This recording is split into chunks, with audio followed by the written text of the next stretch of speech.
Welcome to another episode of What's the Word podcast. Your boy Dykeman Drew. I got a legend in the building today. One of the GOATs from Manhattan, New York, Dykeman, Wash Heights. None other than Jeff Greer. Was good, my brother. What's going on, man? Thanks for having me on your show. Thank you. Thank you for taking the time out to do it, man. I hope all is well with your family during this crazy time we're going through. Yeah. You already know, but we can get right into it, man. At what age did you start hooping? I think I was 6. Okay. I think I was 6. So I started really early.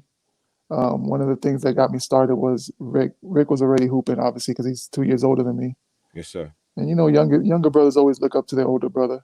Yeah. And so just watching him, I think he started playing for the school team in the 3rd grade.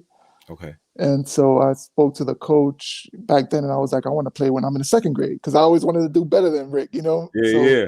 So I started early. I started real early. And when did the organized aspect of basketball come into your life? I played for the school team when I was in the 2nd grade Okay. for PS 115 right there on 177.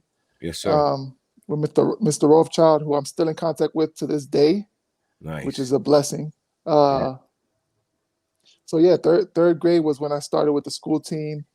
And then ever since then, I've been doing school teams and then AAU ball. Okay, so coming up, what AAU program did you come up in? So I played for Mr. Couch and Dykeman. I tried out. I tried Gauchos. I tried Riverside. A couple other programs. But with those clubs, and they're great. They're all great. Those clubs, you got to be in that club from young. You know, Yeah. from 7, 8 years old, and then Yeah. once you get to the level where you're traveling, you know, they cater to those guys that have been with that program for those years. So when I tried out, I was already in high school. Okay. So when I went to play for Gauchos in Riverside, they already had their guys, you know, and I know Mr. Couch from when I was a baby.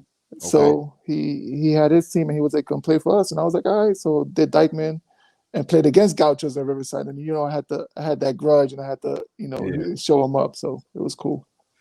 So coming up playing school ball, right before you get to high school, are you aware of that whole archdiocese and public school and the archdiocese was considered more the powerhouses? Yeah. You know what I mean? Like, did you know about the politics of that aspect of basketball? Yeah, I did. When we were in the 8th grade, we were trying to decide, me and my guys, we were trying to decide what school we are going to go to. The twins, who are, you know, one of my best friends, they were going to go to Rice. You know, Pops was going to go to he was always going to Hayes. You know, and I wasn't even going to go to Catholic school. I was going to go to Bronx Science, but I was aware of the Archdiocese. We did go to games. We went to high school games when we were in the 8th grade. Our coach at the time, Al Morales, took us to a couple games. So we were aware, and you know, we watched, and we knew that the CHSAA was where you wanted to be if you wanted to play basketball in the city at the time. You know. Yes. And then I had the experience with my brother playing for George Washington at the time, and so I was exposed to a lot of it, a lot of that at the time.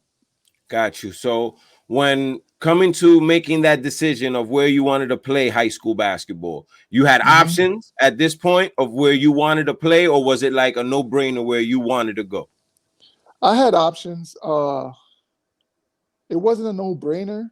I think at one point the guys that were on my 8th grade team, that we traveled all around the city playing against all these teams, playing in the Peligro tournament, playing up in Dykeman, everywhere.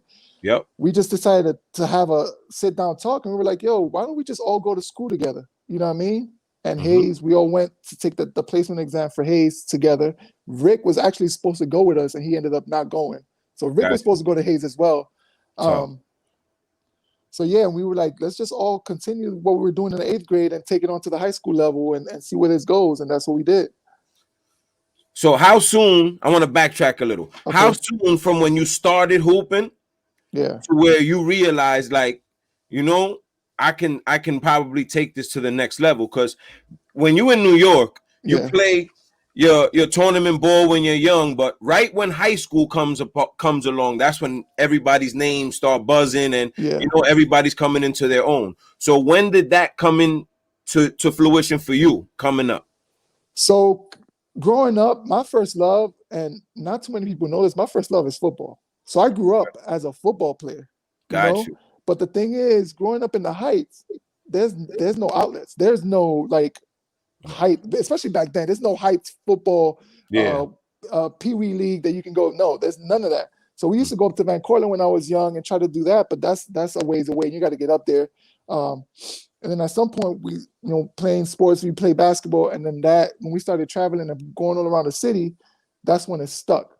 But as far as your question is concerned, um, I think the summer before high school is Okay. when I knew that basketball was going to be away, Yeah. just because of the publicity I was getting, um, talking to the coaches and them letting me know like this is something you can really do, like you have the talent for it. Okay. And it's a lot about feedback. Yep. A lot of people go out there, they don't know that they can do it, especially when you Mhm. grow up the way we grew up. You don't really have that. You Yep. don't have those people that can tell you, yo, you can play professional basketball if you want. And Hmm. there's a lot more than just your neighborhood. There's so much of the world out there. And I think growing up, we don't get that message. Or we didn't get that message. Absolutely. Yeah. Absolutely. Yep. So going into high school is when you realize that. Going going into high school, I talked to Ron.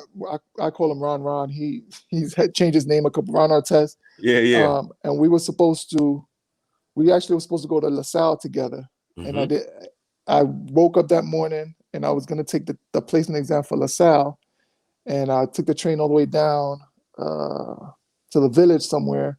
And I got off the train and I ended up getting right back on the train and heading back uptown. And I didn't even go take the exam. So the next weekend um, I see Ron at Millbank, Yeah. and he's asking me what happened. I was like, I didn't take the exam. He was hurt. He was like, we supposed to go play high school together. No, I was like, nah, I'm going to Hayes. So we ended Oh, up playing against each other instead of playing. yes, sir. Yeah. So why Hayes? Um, I don't know why. I think it was Hayes, Ohalos, and LaSalle. Okay. Uh, Obviously my friends were going there. Hmm. Um, it was an easy trip. Um, I don't know. I don't think there was a real reason. I think as far as academics wise, it's the better of the three, in my Okay. opinion. Yep. Yep. Back then, and I was big on academics back then. But there wasn't a real reason. We weren't the Hayes was it wasn't a powerhouse basketball program that it That's why is I now. asked. That's You why I know, asked. Yeah. um, but we did have Mashburn. I knew about Hmm. Mashburn back in the day, and we had Ramel Lloyd was already there. So there was players there, but Yep. it wasn't nothing that drew me to the basketball program. It was more about Okay. being with my guys and the academics. Well, that's dope. That's dope. Yeah, So you get to this. There's the elite level for high yeah, school basketball where you're at now, especially in the time that we're talking. You know what I mean? yeah. So you get there as a freshman. What are you expecting out of yourself, knowing how good you are at this point coming into this year? So believe it or not, when I was a freshman in high school, I was maybe 5'10". Mm-hmm. So Yeah, I because was you jumped up I from sprouted one year up. to the next. Facts. So I was small. I knew I was small, Mm-hmm. and when you're smaller, um, playing in the city, and I was skinny. I wasn't like built like my brother. My brother was 6'5" at the age of 13. Yeah. So Fact. he was inside. He gonna play inside because he can. I Mm-hmm. couldn't do that. I was frail. I was small. So I had to develop a jump shot. So when I got to school, I knew that I still had a lot more work to do as Okay. far as a basketball player was Yep. concerned. So all of us played on the freshman team. With We had that contact with the varsity coach, and he was telling us, "You guys are going to get pulled up. Don't worry about it, but you need to work. And I don't have that space for you right now, and you're not going to develop the way you want to develop playing varsity because you're not going to play." Mm-hmm. So we played freshman, we played JV. My buddies got pulled up JV to play or we're going to get pulled up, and they declined. Okay. And I think it was a blessing because it told me you need to work. You know what I mean? You're not there yet. You're trying to get somewhere. You're not there yet. So it was always a reminder that go in the gym and put in that work. So I don't think there was a real time when I knew I had arrived. I was always a worker. I was always in the gym. Got you. And to this day, I teach my son the same thing. I say, you can't get anything in life if you don't work. Yeah, that's a fact. You know? Yep. You're gonna get out of it what you put in. Exactly. So you said you started playing AAU in high school. I started playing AAU in the 8th grade. Okay. Yeah. And how's that experience for you? Because that's a totally different, whole different type of game from the regular local when you're traveling and you're playing against people that you've never seen in your life. You don't know how they play. You know what I mean? So you don't really know what to expect. I think it's essential. Yes. It's essential if you want to, especially basketball wise, if you want to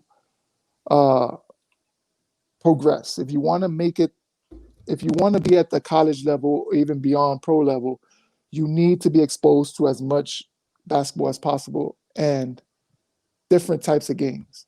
Like, for example, I'm working with my son's AAU team now, and we're planning, and this is down the line when, you know, COVID thing, you know, has gone and all this stuff. We're planning on taking them kids out to France because European basketball, even at that age, younger age, is different, you know? So I think the exposure to these different types of players and these different games and the way they play, even in the city, like you go play hoops in the sun is different from playing Dykeman tournament. You know, those tournaments are two different things. You know, you're playing right alongside the beach. You can't shoot jump shots in hoops in the sun because the wind is going to blow it onto the sand, you know? And I've tried it. I tried to shoot jump shot. I was like, where the hell is this going? You know what I mean? Yeah. So it's the more exposure kids have these days with the game, the better it is. Okay. Yeah. Okay. So how did it go for you that AAU ride? How was your experience in that whole AAU circuit? Honestly, when I first started, it was me and the guys, and we were going around everywhere. And I was coming home with, and this is just whatever, but I was coming home with trophies every day. My brother's asking me, and my sister at the time, because my mom had already passed. My sister is like, "Where are you getting these trophies from?" And I'm like, "We would play games, like 4 or 5 games a day." And this was like traveling from Uptown to 96th Street to the Village to what's it called? I forget. Like to Queens. We used to go everywhere, and this is hopping on the train by ourselves. Like we were everywhere, and you learn a lot about yourself and the people around you when you're in the trenches like that. Absolutely. And we were always playing a level up, an age group up, and we didn't know that. The coach wasn't telling us. He was just like, "You got a game at 8:00 over here. Be there." Yeah. And we get there, and in the layup line, these guys are dunking, and we're looking like, "Damn, how are we gonna beat them?" You know what I mean? Like these guys are really, you know, but it helped us. Nah, it's a different experience. Totally, it's a totally different experience. So you're going into. You said you played freshman in JV. Yeah. So what? Your junior year, you get moved up. Junior year, I played varsity. Yeah. And what type of basketball player are you at this point? So sophomore to junior, that's when I grew. Got you. So I came back from my junior season. I was a totally different player because I could already shoot. I was already a shooter, but now I can work on slashing to the basket, and then my athleticism started to kick in, and that's when you start the dunking and the finishing on people. So I think I was a totally different player, and halfway through my junior year, I started to balance it out. You know what I mean? Because when you start dunking, you get that dunker's fever. You want to dunk everything. That's all you want to do. That's all you want to do is dunk, and you got to kind of and I had to kind of learn to balance it out. Like use my jump shot to get to the basket. Yeah, absolutely. And then use my speed and getting to the basket to open up some space to shoot a jump shot. So that's when you start playing around with it and knowing, going into games what you want to do and what you don't want to do. So coming into your junior year, this new basketball player that you've become, how did that year go for you? Because now you're with the big boys, you're with the elite of the city. You know what I mean? And how does that junior year go for you? It went well for me. I've always put challenges in front of me. And my challenge my junior year was Ramel Lloyd. Ramel Lloyd was same position, I had to match up with him every day. And he pushed me when I was a junior. He was a senior. He was going to Syracuse at the time. He ended up transferring to Long Beach. And he pushed me. He wasn't, you know what I mean? He was the, I'm not going to let you slide, which I was grateful for because it made me a better player. Absolutely. So yeah, the development was a learning curve because I didn't have the body for it. I was super skinny, wasn't strong, and I had to deal with Rock, who was 6'5", my height, and about 225. So he was pushing me around. But I learned how to play with my size and my weight and the way I was, my body type. I learned how to play and how to get around that. You know what I mean? Until I got stronger. Got you. But when you hit that growth spurt, was there Yeah. any adjustments you had to make to your game, being that you were so used to being a certain size, and now you're a totally different size where you could even be considered a different position because of how much you grew? You know what I mean? I was playing the 4 my junior year. I was a 3-4. And then my senior year, I was a 4 and Pops was a 5. So, yeah, you got to make the adjustment. But it also helped me too because once I got to college, I was a very good rebounder for my size. For a guard, I was a good rebounder because I played the 4. You had to rebound in high school because I was a 4. I was 6'5". I was one of the bigger guys on the team. So it kind of, I would say it makes you more well-rounded. Yes. When you have that growth spurt, because you play a certain way, then you have the growth spurt. Now all these other different avenues open up where you can develop your game even more. Yes. You know, it allows you to do a lot more on the court. So the recruiting process for you, when did that start? And I mean, you got your brother, like you said, that's 2 years older than you. Yeah. So you got to watch him go through it. Because my senior year, I believe, was his junior year in G Dubs. I had transferred. I did my last year of high school in G Dubs, and that's all you heard was him, Mo, and Floyd Berger. Yep. You know what I mean? Like that's all you heard. Yeah. And I'm watching. I had Jim with him a couple of times, and he's doing every dunk in the world that Michael Jordan's doing. So it's like coming behind that, you get to see and learn what he had to go through his recruiting process. How was that process for you? So for me, it was slow. So a lot of my high school career, I was flying under the radar. And a lot of it had to do with what we spoke about earlier. I went to Hayes. Hayes wasn't at the time a powerhouse basketball program. Yeah. So it wasn't a lot of people coming to watch us play. You know, a lot of scouts. They came to watch Rock, Ramel, but there wasn't any other prospects. For example, like a St. Ray's, which was a powerhouse. They have 5 guys that are going D1. You know, who else? Like a whole bunch of schools that have the same thing. We didn't have that. So it was kind of slow. So AAU was big for me. So my recruiting really, really started. First time I ever played on the same team with my brother, we went out to a tournament out in Rhode Island. At the time, Shamgod Wells, who's now God Shamgod, was at Providence. Yeah. So we went to a tournament. He came to the game, and I had a phenomenal tournament. Phenomenal. And like I said, this is when I'm starting to get into my athleticism. My like I'm 6'5", I'm starting to jump out the gym and all that stuff. And my brother threw me a lob from half court, and I caught a body, like I dunked it on somebody, whatever. Yeah. And that's when Providence started recruiting. Rutgers started, Georgia Tech, NC State, like all these schools started coming after me after that tournament. Okay. And then I had talked to Sham about it at the tournament, and I was like, "Tell me about Providence." He was like, first thing he said was, "Don't come here." He was like, "Don't do it. We're from the city. This is not no." Yeah. And so Providence they were there, but they weren't really there. Gotcha. Seriously. Yeah. But yeah, after that tournament, me and my brother, we did really, really well. Rick was already committed to Pitt, and that's when it really opened up for me.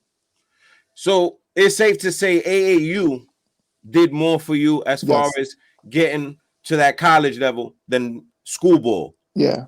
And a lot of people don't realize this. And I don't know if you even know. What's that? But Coach Murray at Hayes, he wanted me to go to Columbia. Nah, I didn't know that. Yeah, he was big on Columbia.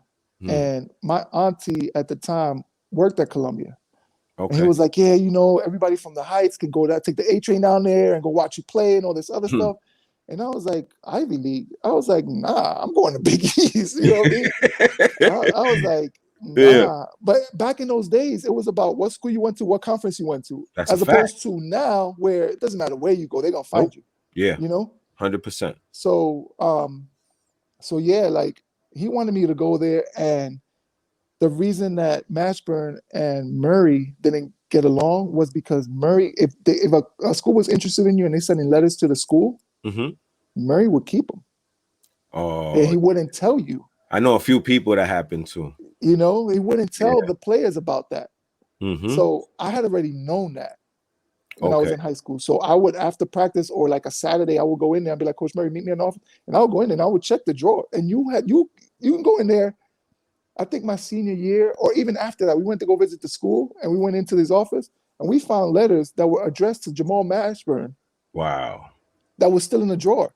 Yeah. And then my buddies found letters that they had from they ended up paying for school, that Mm. they had D1 interest and Yeah. they never even knew about it, Yeah. you know, Yeah. which it sucks, but so that part of it kind of hindered the recruiting process as far as getting recruited from Hayes, Yeah. because you're getting this interest and they're coming in, but you don't know about it. Okay. Yeah. That's all. That's the whole that's the whole thing right there. Yeah.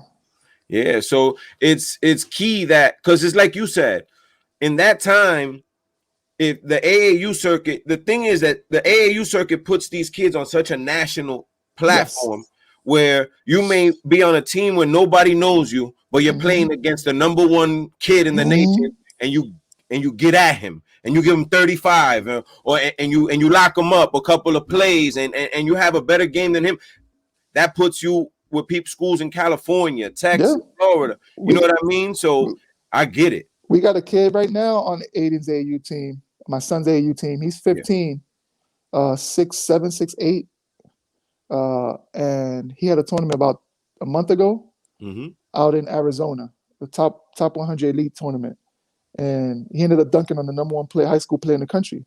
Okay. Caught a body, took it 90 feet, caught a rebound, took it coast to coast, and punched on the number one player in the country. Next day, he had an offer from Ole Miss.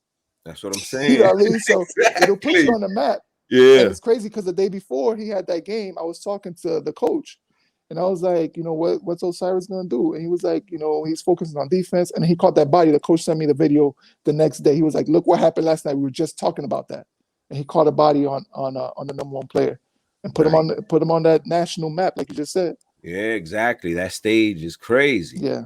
So what was the process for you, like choosing your college, coming out of your senior year or going into your senior year? What was that recruitment process like for you? So the school that recruited me the hardest was Iona.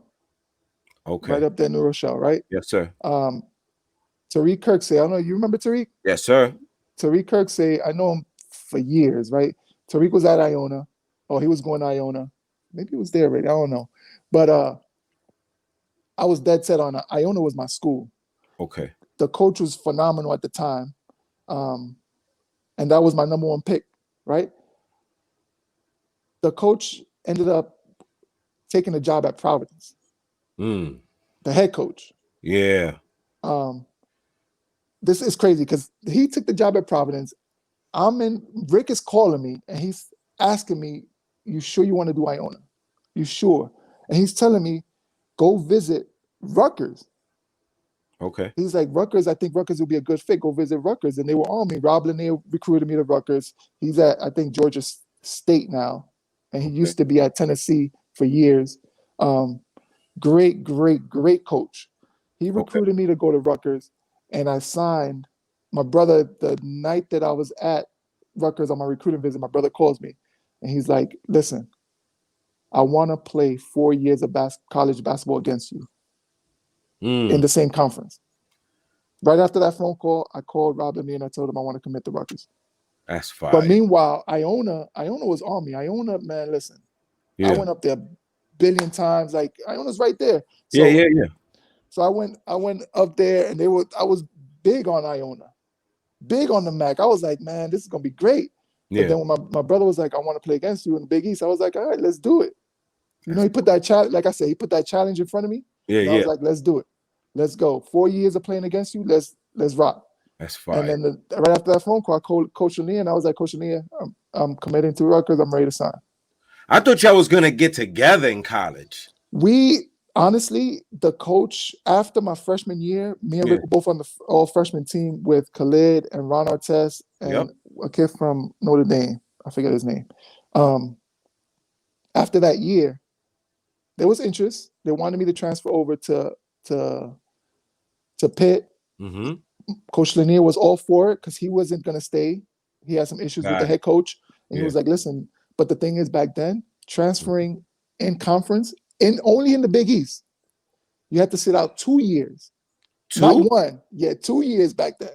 Wow. You had Oh to sit yeah. out 2 years in the Yeah. Big East. So I would have lost the year. Obviously, you can redshirt 1 year, but then I would have lost the year. Yeah. Yeah. And I was like, Rick, I can't do it. I can't not play for 2 years. Yeah. That doesn't make. Yeah. That doesn't help you As at all. opposed to any other conference where you only have to sit out 1 year. And that has to do with the Georgetowns and back in the big Georgetown, Syracuse, St. John's, when Patrick Ewing and all of them were there. Yeah. That's why they put that 2-year thing in there, because those schools were taking each other's players and having them transfer all the time. Got you. Yeah. Got you. So you coming into the Big East Yeah. when it was still a dog conference. Yes. You know what I mean? Like a Yeah. dog conference. Yep. We may be biased because of where we from, but I think that was the best conference in American basketball at one point. Yeah. You know what I mean? Yeah. Yeah. And now you're this player. You know what Yeah. I mean? You got the mechanics, you got everything together. What are you thinking about as this young kid coming into this next level of grown man basketball? And it's always been this has always been my process and the way I think on the court. And I tell my son this, and all the kids that I coach, I tell them the same thing. I said, you need to do what you can to stay on the floor. I was always taught, do what you can to stay on the floor. So when I went in as a freshman at Rutgers, my first goal was playing time. Getting there. Then once getting time in the game, right? Mm-hmm. And I was the only freshman. I think I was the only freshman that coach recruited, and he only recruited 2 players. One was a European 7-footer, and me. Okay. So I came in, and there was a lot of pub on me going to Rutgers. Yeah. And the coach, it was his first year, Coach Bannon. And so when I got to practice, my goal was I got to show these coaches that I can play, I can be on the floor, I can contribute, right? Mm-hmm. Once I did that in practice all throughout the preseason, my next goal was start. Who's in your position? Who's playing? Who's in front of you right now? Or who you going up against? Mm-hmm. Can you beat that guy? Can you outplay him? Yep. And then that was the next step, outplay him. And then once I got the starting job, going into my freshman season, then it was stay on the floor and contribute to the team and help them win. So it was steps, you know what I mean? It wasn't like I'm going to go and score 30 points my freshman year. Yep. Nah, I took them baby steps like I've always done. Yep. And developed and learned how to play college basketball, get stronger, you know what I mean? Absolutely. Learn the game, learn how to play in the Big East, and then the next step is thrive in the Big East. Nice. That's real though. You know what I mean? Because a lot of these kids think that it has to come overnight. Yeah, and a lot of it has to that's do not with reality. A lot of it has to do with changing in time, social media, videos that you see out there. Yes. But the thing is, a lot of kids don't see the work that you have to put in. Whereas before, you didn't have those videos. You didn't have those videos that you looked at and you're like, oh, I want to do that, and skip those steps. You took the steps to get there. Exactly. You know what I mean? Yep. And made yourself better. And made yourself, by any means. So how does your freshman year go for you? It went well. It went really, really, really well. I think I overachieved. I think Rutgers was the perfect fit for me. There was no expectations. First year coach. It was my freshman year. We had talent, but we didn't have anybody coming back that was great. We had Jeff Billett, who was our star. Okay. And he was our point guard /2, could shoot the hell out of the ball. So it was. I think I overachieved. I think my freshman year went really, really well.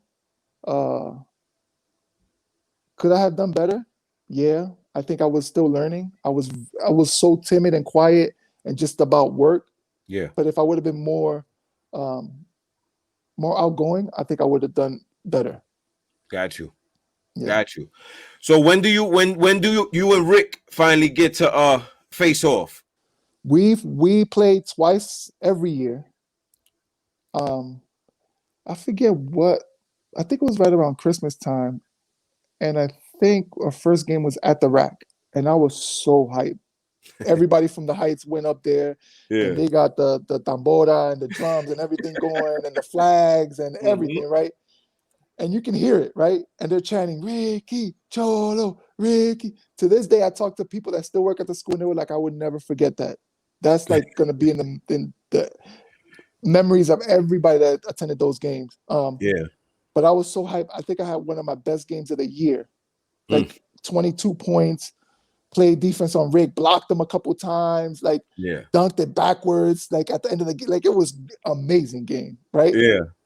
And it was just like the start of 4 years of competition, Yep. you know? And Yep. funny story is, first game, we're playing, right? And it's like 2 minutes into the game, and I'm cutting on the baseline, and Rick is defending the other wing, Mm-hmm. and we're crossing paths, and he hits me with an elbow. He's like, boom. And he tells me, welcome to the Big East. And I'm turning around, I'm like, my man, you a freshman just like me. What you talking about? Welcome to the Big East. But yeah, it was fun, man. It was crazy. And how did you guys place your freshman year? We did okay. We did okay. We lost in the first round of the Big East tournament. I think we won, I want to say 17 games that year. Mm. So we didn't do bad. Yeah. We were new to the conference. The Big East, like you said, is a beast. Yeah. Thanks. I think my best year at Rutgers was sophomore year. Okay. Sophomore year, we won, I think, 19 or 20, and we were fringe NCAA tournament. But freshman year wasn't bad. Like, we were competitive. What was that Big East tournament experience like? Amazing. Growing up, watching it on TV, watching it, you playing being there in the now. Garden. You playing in the Garden. Exactly. And it's a difference. It's a difference. We play St. John's in the Garden, but it's a difference when it's the tournament. You know, when absolutely. you know it's the tournament. Everybody's there. You're seeing all the announcers, the stars are out. Everybody's there. It's a different experience, especially back then. But y'all was built for it because man. the way y'all came up, like y'all never went anywhere alone. Every game y'all had, there was like 7,000 people. Yeah. So, you know, it's like it builds a different type of character. You know what I mean? And like I said, you and your brother, it was like Jesus Christ and the Greer brothers. You know what I'm saying? And that's why, like I said earlier, man, having that exposure young helped me once I got to school, because the crowd didn't faze me. Being in the Garden, even though I hated playing in the Garden, I hated playing. Why? The rims are tight. The lighting in the Garden is different. I don't know if anybody's ever told you this, but the lighting in the Garden is just different. And for shooters mainly, the atmosphere or the scenery behind the backboard is different. Like it was just different for me. I loved playing at the Nets back arena in Jersey way better than I did the Garden for some reason. Got you. Just because I never had good games in the Garden. Okay. Say that. Yeah. So you come back for your sophomore year. Yeah. And what do you like as far as you know what work you're willing to put in, right? Yeah. What do you expect? Like, what expectations are you setting for yourself as a ball player? Freshman year, I'm just playing. Freshman year, I'm making mistakes. I'm playing. I'm making mistakes. Coaches correcting me. I'm trying to get better. Halfway through the year, they already consider you a sophomore. Now, sophomore year comes in. Now there's expectations. Now I was a starter coming in as a freshman. First game, I was a starter. Sophomore year, there's expectations. Now you're a starter on a team, and you're expected to perform.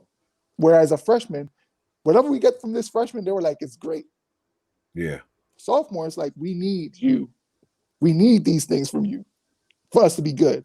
And you're on the scouting report now. Yeah, now you're on the scouting report. Now it's not like, oh, whatever, you know, you're scoring because nobody knows who you are. Now they know who you are. You're on the freshman, you're on the all rookie team and all that stuff. So there's expectations. You're on the scouting report, and they're defending to stop you. Exactly. Right? So there's an adjustment there. Obviously, you have new players on the team, and then you have other players. I mean, it's not just me. You have other players. You have players that are seniors, that have aspirations, that have this and that. Freshmen's coming in, that want to do things as well. Like, so all that, you got to manage all that while still performing on the court. Yeah. So it was a different experience. I don't think my sophomore year, as a team, we did better. I don't think myself, I took the leap I wanted to my sophomore year. Okay. Which is expected, you know, sophomore slump, all that other stuff, you know, college life. And so I don't think I took the steps I did. But then after my sophomore year, my junior and senior year, now I'm focused on trying to make the league. Now I'm focused on trying to get this team to the NCAA tournament, winning games, like all that stuff. So it's a different focus. I think my sophomore year was like that adjustment to being a college basketball player. Maturing, getting stronger. Like I said, adjusting to everything around you. Whereas freshman, I was just playing. I was just out there balling. Got you. That was the last year, then safe to say that you did that you were able to do that. Yeah. Just go out and play, because like you said, your sophomore year, you're transitioning into this grown man that's going to want to be a pro. You know what I mean? So now you're coming in your junior year and the mentality is getting to that next level, I believe, right? And when you're a freshman, there's no responsibility. Not really. Unless you're coming in and you're a top 50 recruit. Yeah, exactly. But there's really no responsibility. Your leash to make mistakes is long. Yep. You're allowed to make mistakes. Once you get to the junior years, those mistakes you made as a freshman, you're not supposed to be making those same mistakes. No, that's a fact. You know, and if you make them, it's gonna be like, what the hell are you doing? You know what I mean? Like, so when you get to and that's what was big with me, is I don't want to make those same mistakes. That means you're not progressing. You know, you're not learning. So I was big on not making those same mistakes, with trying to make it to the league. You know what I mean? No, absolutely. But you know, you was on the right path, because not everybody can say they went into the Big East when you went into the Big East and started as a freshman and held down that position and got better as they needed to get better. You know what I mean? I always respected that about you and your brother. You know what I mean? Like, Rick is a whole different type of machine, what he did in the Big East. Yeah. You know what I mean? So, and then you guys are like polar opposites basketball wise. Yeah. You know what I'm saying? Like, he's a 4. Yeah. You know what I'm saying? Like, he's going to rebound, he's going to finish, and you're a wing. Like, you know what I'm saying? So it's two totally different games, and y'all both cemented y'all legacies in that conference, which I think is fire. You know what I mean? I've always respected that about you guys. Yeah, man. It was a testament to what we went through when we were young. You know what I mean? And how that molded us and how that made us workers. Yeah. There's no playbook to this. Yeah. There's just work. You work, good things are gonna happen. You know? Absolutely. That's a whole fact. Because like I said, my senior year in high school was 94 when they went to the Garden. And I was there. You remember what happened in the Garden? Listen, I'm gonna tell you a quick story. So I'm there, right? And I'm right behind the basket. Yeah. And I was there when the dude hit the shot. Yeah, the last second, Todd Miles, I think it was. Todd Miles, my dude, Todd Yes, Miles. Sir. I ended up playing against him in college. He went to Mississippi State. I ended up playing against him again. Man. But my boy Smooth, I'm gonna say Smooth. I'm not gonna say his government. Yeah. Smooth was the one. I don't know if you remember. Smooth was the one that knocked the dude out. That was all over the news. The one at half court. Yeah, that he was like. Got you. Dude was squaring up with somebody, and Smooth came from behind and boop. That was my dude, Smooth. Smooth was sitting right next to me during the game. The whole game. When everything broke off, Smooth is right to my right. My auntie's right to my left. So Smooth takes off to the court. Gotcha. Right? And I'm right behind him. My auntie grandma was like, "Where you going?" Yeah. And I'm like, "Damn."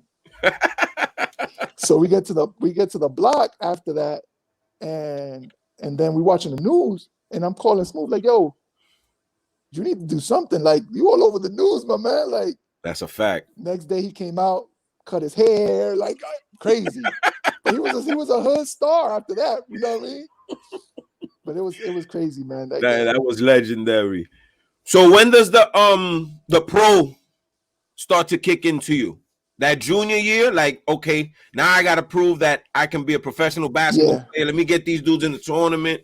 Let me show them what I'm built of. Is it at that point that you felt that was what we on now? Yeah, that junior year, that was it. When I was a junior, Felipe was already gone, and I played against him. And Felipe is our Michael Jordan, Michael Jordan. You know what I mean? So when he was gone already, and he was in the league, still in contact with him. That's my big bro, and he was just letting me know, like, this is what you need to do. This is what how you got to work.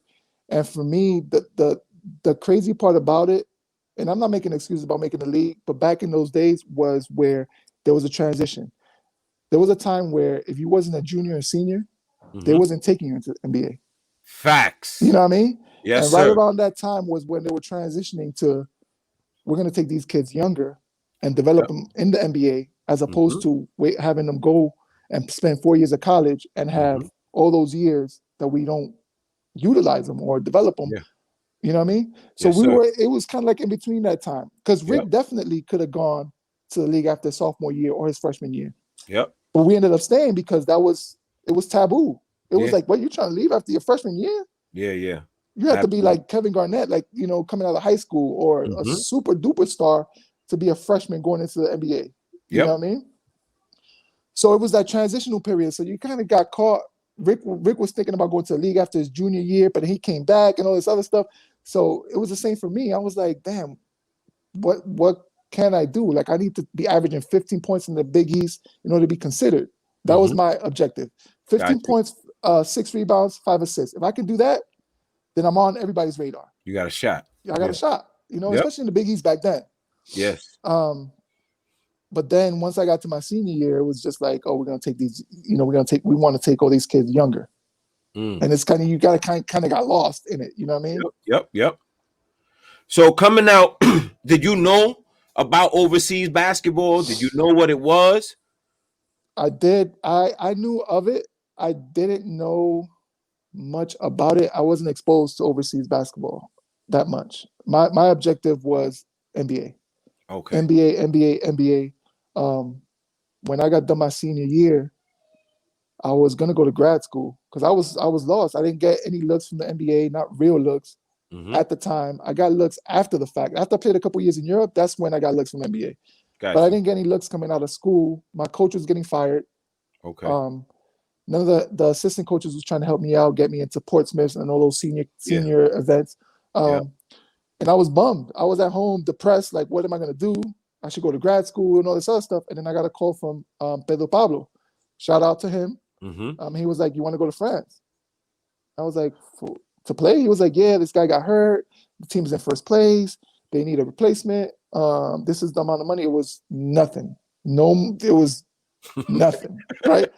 And I'm thinking, I'm not doing nothing here. I might as well go out to France and play. First 2 weeks out there, homesick, didn't speak the language, didn't like the food, TV, I couldn't understand anything anybody was saying, wanted to come back home. Called my sister, and she's like, just stick it out. Stick it out. Once you start playing and traveling, you'll be all right. And sure enough, that's what happened. Yeah, because my man Muggs, Muggs from Douglas, that he was at LaSalle too. Yeah. He was in France for a couple of years, living. Muggs was dating a girl at that. Me and Muggs have spent many, many, many nights together in France. I was going to tell you that. Muggs, listen, me and him have had some nights in France, man. He called me one time because I've known Muggs since we were little kids. He was like, yo, your people's out here tearing this shit up. Yeah, we step in the club, they got VIPs roped off for them where nobody could sit. Listen, Muggs, man. Anytime he came to the town, he was like, I'm coming into town. I was like, all right, where you at? What hotel? Scoop him up. We out. Let's go do the damn thing. What was that pro life for you? What was that like, Jeff? Like, you not knowing that particular aspect of the basketball world, right? Now you're here, you're a young kid, and now you got to learn this whole different type of basketball. You know what I mean? I'm 21 years old, right? And I'm in France. Yeah. Small. So the city I'm in is not bigger than the Heights. Got you. The whole city The whole It's city. not bigger than the neighborhood. Got Right? you. So when you play for teams like that, the fans are fans because that's all they have is Yep. that basketball team, right? In Yeah. that city. So the fans were awesome. The city, there was absolutely nothing. One club, one restaurant that I went to on the regular Okay. that knew me, one club that played all house music Okay. at the time.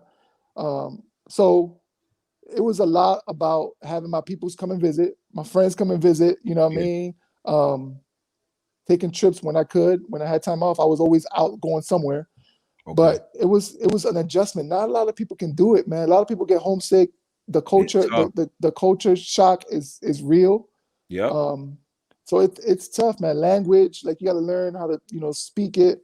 And me being introverted and real quiet, it took a while for me to do that. It took a little bit of time.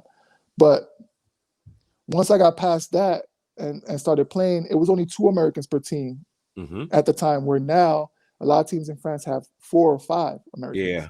Yep. So it was only me and Ra who went to FDU. So he's from Jersey. So we got along from first day. We got along real well. Yeah. And then he had his family out there. So a lot of times I hung out with him.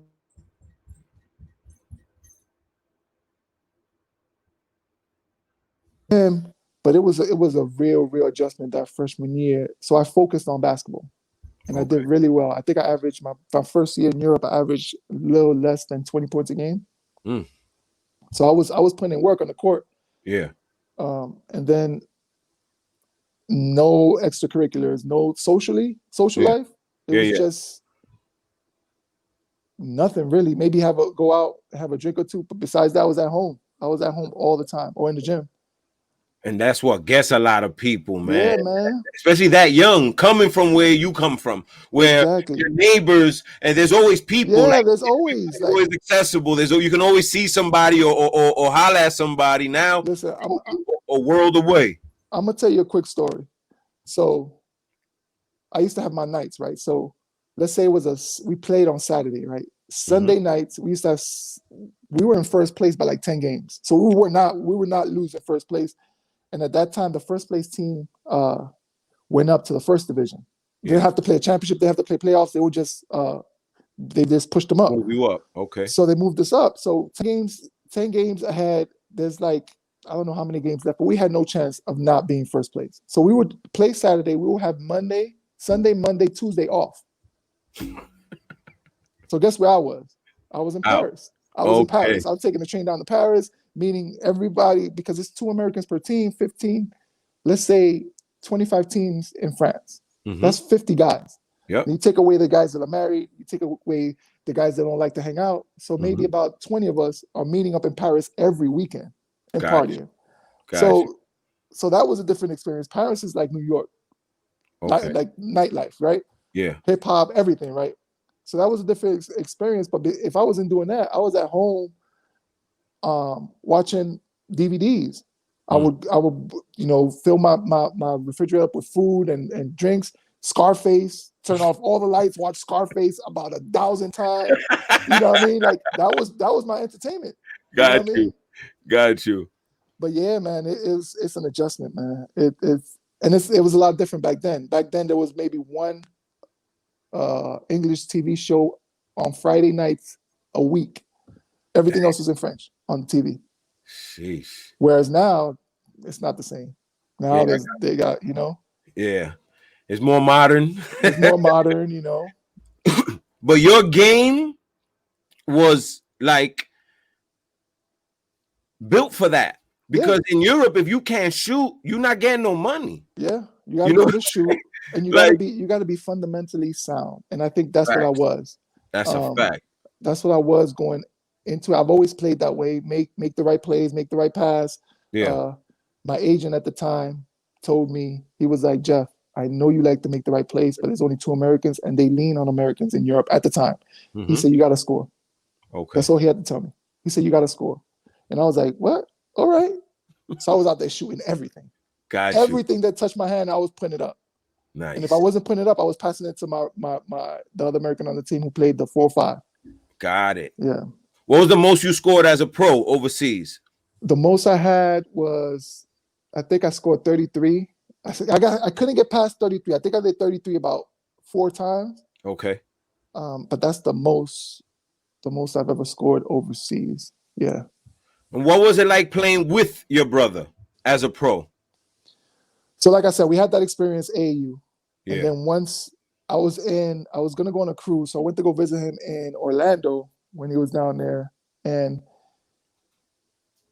all right, I'm gonna make this quick with this story. He was in Europe. I was in Europe first. I was in France first. Rick was in wasn't in Croatia. Kiev. He was in Kiev. Money problems. They weren't paying him. A whole bunch of issues. He ended up leaving Kiev and coming to France after I was there. Okay. He played for this coach, Eric Girard, right? When he first got there. After that, Rick left and went to London. And then the next year, I left my team and went to play for Eric Girard, the same team my brother played for years prior, right? Okay. Same coach. 2 years passed. I played for the coach for 2 years. Now I'm a free agent. I'm with Rick at Rick's house. Rick played for the coach. I played for the coach. We get a call from that coach. He's going to get the job at Strasbourg. Strasbourg had Khalid El-Amin and his last name is Reed. I forget his first name. He had dreads. He got banned from the NBA from elbowing somebody. You remember him? Reed, last name. J.R. Reed? Is it J.R. Reed? It is J.R. Reed. Remember J.R. Reed? He went to North Carolina? Yeah, he got banned from the NBA for elbowing somebody. So he was on the team with Khalid El-Amin, Strasbourg, the year prior. They almost got relegated. They ended up being last place. For some reason, they didn't relegate them, whatever. I don't know what happened. That following year, the next year, me and Rick's old coach gets that head coaching job at Strasbourg. Okay. First call he makes is to us. And he's like, listen, I have a great idea. I want to bring you guys on this. I want you guys to play on the same team. Fire. In 2005, right? And I'm like, I look at Rick and I was like, I know you're not thinking about this, right? This is a for sure yes. Yeah, We're gonna go play. So we went out there and that was our first experience. Ended up winning the championship. Yeah, chipped it. Yeah. We ended up winning. We weren't even picked to make the playoffs that year because they're coming from being the last place team in that league in the first division. Yeah. We weren't even picked to make the playoffs. And we ended up winning the chip because we and the crazy part about it is I was offered to play for the best team in France at the time. Yeah. Playing EuroLeague and best team in France. They offered me a contract. They wanted to make me the highest paid wing player in the league. And I turned them down to play with Rick on the same team. Play with your brother. Yeah. That's and real, man. The coach of that team, I was on the phone with him and I told him, I was like, I'm going to go play for Strasbourg. He was like, that's going to be the worst decision of your life, and hung up on me. When we played that team, I had 25 points and we beat them by 40 points. Yeah, and y'all chipped it. And we chipped it. We beat them in the playoffs too. Oh, the team that was offering you the bag? Because they were the best team. They had the biggest budget. They had the best players, right? We ended up beating them. What was that like for you and your brother? Well, I mean, you can't speak for him, but for you being the little brother, you get with the big homie, y'all pros, and just that reflection of that whole road that y'all went down as kids, learning the game, high school, AAU, college, and it all comes to fruition. Y'all both pros and y'all win a chip together. What'd that feel like for you? It was like a culmination of everything we went through, you know? Yeah. Like I can remember the first person I looked for after that buzzer sound was Rick, gave him a big hug. And the first thing I said, and this thing is making my eyes water, is like, our mom is watching down on us right now, super proud. You know what I mean? Yes, it was amazing. You know who was there? My first chip? People don't, man, our story is crazy, man. Steven Jackson and Antoine Walker were at our first championship game. Word? Yeah. We didn't even know they were there. No, they were there to come watch us because Rick played with Steven Jackson in DR. Okay, yeah. So we about to jump up, and Steven Jackson's like, yo, Rick, Jeff. And we looked aside, Steven Jackson sitting front row with Antoine Walker. So we go dap him up. Yeah. We're like, what the hell are you doing? He was like, I heard my boys was playing in the championship. I had to come check them out. That's what's up. So we ended up winning. Then we ended up partying after. It was crazy. But yeah, man, it was like a culmination of everything we've been through, man. And the whole struggle with trying to make it to the league and that whole transitional period and not being able to do it, and then end up winning a championship overseas. And it was amazing. That's fire, man. Yeah, man. So last thing, and I'm gonna let you go. The duels y'all had with each other, right? Yeah. Coming up in school ball, like as far as like in the Big East. What were those? What did those games mean to you? Uh, so obviously my brother always had the clout. Um, he always was known. Everybody Yeah, knew Rick, yeah, from yeah. G Fact. Dubs to Cheshire Academy to Pitt. Yeah, everywhere. So I was younger. Mm-hmm. My crew, the people I hung out with, didn't hang out with Rick because we were younger. He had his older crew with Emo and Nelson and Eddie Yep. Lopez and them, right? Yeah. So growing up, I always looked up to Rick. Mm-hmm. Always. That was my ultimate competition. Yep. Was Rick? Can Yeah. I get to that level? Yes. Can I get to? He's always gonna say that I'm the toughest opponent that he's ever played against, and I'm the best player he's ever played against. But Rick was he was my rabbit. He was my rabbit that I'm chasing. You Yes, know sir. what I mean? Yes, And sir. he's always been. And because of that, I think that it made me have a drive to be better. You know, he was always that person in front of me. Mm-hmm. From young, he was always that person. Yeah, there were other things that, at the time, but when you talk about the big picture, it was always Rick, that person in front of me.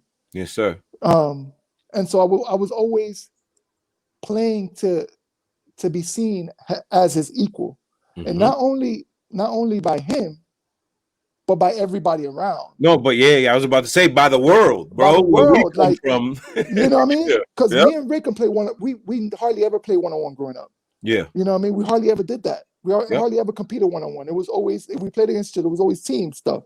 Yeah. But it was important for me to gain that respect from him because he was my big brother. He's my big bro. Yes, So sir. once I got that respect from him, then I was like, all right, I'm there. We're at the same level. Now let's try to make history. Let's try to make some great things happen. And y'all definitely did that, man. Y'all definitely did that. I salute y'all, man. Respect to y'all.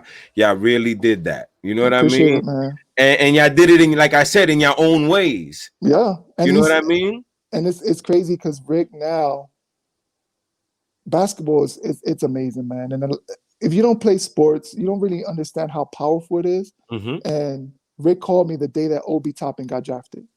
Yeah, he's at Dayton, right? Rick is at Dayton. Yep. And he called me the night that he got drafted because he flew in for the draft to be with Obi. Rick recruited Obi to go to Dayton, right? Ooh, he ended up being a top 5 pick, right? Yes, sir. And so when he got recruited, he's saying, he's kissing his mom, kissing his dad, his brother's there or whatever. And then he goes to Rick and he whispers in his ear. And this is coming from Rick is telling me this after the fact. And Rick has tears. Like I'm talking to him, Rick is crying. Yeah. And he's telling me, he's like, he whispered in his ear. He's like, Coach, thank you so much. You changed my life. That's fine. Because Obi wasn't highly recruited. Yeah. And he became a top 5 pick, lottery pick. Yeah, lottery. So he was like, you changed my life. And so I told him that night, when he's driving home from the airport, I told him, I said, Rick, your job, and I don't know if you noticed, is a lot bigger than just basketball. You are affecting these kids' life. This is the next stage in your legacy, in what you do. You're affecting these kids that you're bringing in. And I'm not talking about just making it to the NBA. I'm talking about giving them an opportunity, an education. Yeah, life skills. Or a chance to get out of their situation, wherever that may be. Yep. To get out of their situation, a chance to experience more than just a neighborhood. Yes. I said, this is big, Rick. These kids that you're recruiting, you're bringing into this program, it's huge. It's definitely, it's true what Obi said. You're changing these kids' lives. Absolutely. And that's a huge thing. And you can do this for the next 30 years.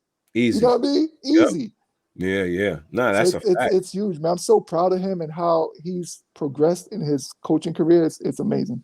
Yeah, it is. Totally. Last question for you, Big What's up?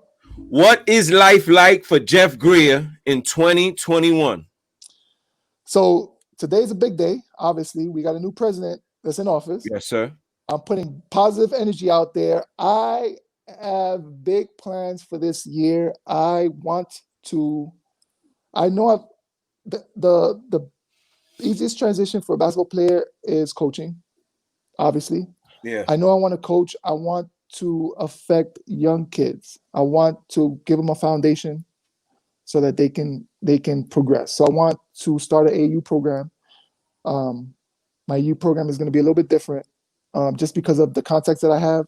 I want to start a program where you can do like the local stuff, you can do the stuff in the States, but I also want to take it to the next level and give them a cultural experience. Like we spoke earlier, a lot of people when they get to Europe, that's their first time out of the country, first time in Europe. I want these kids to have that experience beforehand. Go experience basketball in a different country. Go experience how these kids play and they live and all that stuff, because it's a lot different than what we have. No, totally. And when you come back to the States, your eyes are going to be opened up. Your mind is going to be opened up, and there's a lot more than just the NBA. There's a lot more basketball, and I've already started it. I've had kids from France come over here and stay in my house and play in tournaments out here, and they're much better players in Europe now than they were before. Oh yeah, they're super advanced, bro. Yeah. Super duper advanced. That's what's up, man. Again, I appreciate you even taking the time to do this, bro. Yeah, man. I And appreciate it took you having me me. years to get over what you and Rick did, and y'all took my only Dykeman championship away from me. But I learned. You want me to show you the ring? Nah, I'll hang up now. We ain't got to do all that. Come on, son. Like, come on. I was gonna wear it, but I was like, let me be easy. Yeah, I would have done it. Would have been in the dark. You would have been in the dark, man. Yo, I appreciate you, big dog. Give my love to your brother, and God bless your beautiful family. Bless you, man. Nothing but blessings to you and yours, man. Hopefully, I see that AAU team on ESPN soon. Listen, you might see that AAU team in Dykeman as soon as this pandemic is over. I'm in the works of planning that now. Why not? Why not? I just had my first child. My son is 1. Really? So I got him on the treadmill already. He got hoops everywhere in the house. Yeah. So welcome to the club, man. The daddy club. Yeah, I started late, but I'm good. One and done. Like these good kids that go to college, they one and done. I'm one and done. I'm good. You and Trot, man. You just got there. Yes, sir. Yes, I was just talking to Trot yesterday. Like, yo, I got a package for you. You a new dad. I just experienced what you experiencing now. Yeah, it changes your life, man. Yeah, it does. For the better, bro. For the better, yeah. Yes. Jeff, again, thank you, my brother. I appreciate you. I appreciate you having me, man. To you and yours, champ. You already know. You as well, man. Thank you, bro. Yeah. That was the legend himself, Jeff Greer. That dude is a legend, definitely where I come from. And I'm older than him, so I watched the whole thing come up and what he did in the city, overseas, him and his brother, nothing short but tremendous, man. And I appreciate those dudes and dudes like them. It shows kids that there is a way out and sky's the limit. So again, shout out to Jeff Greer, shout out to Rick Greer. He's coaching at Dayton. And shout out to you fellas for tuning in. Thank you for another episode of What's the Word podcast. It's your boy Dykeman Drew signing off. You already know, man. Holla at your boy.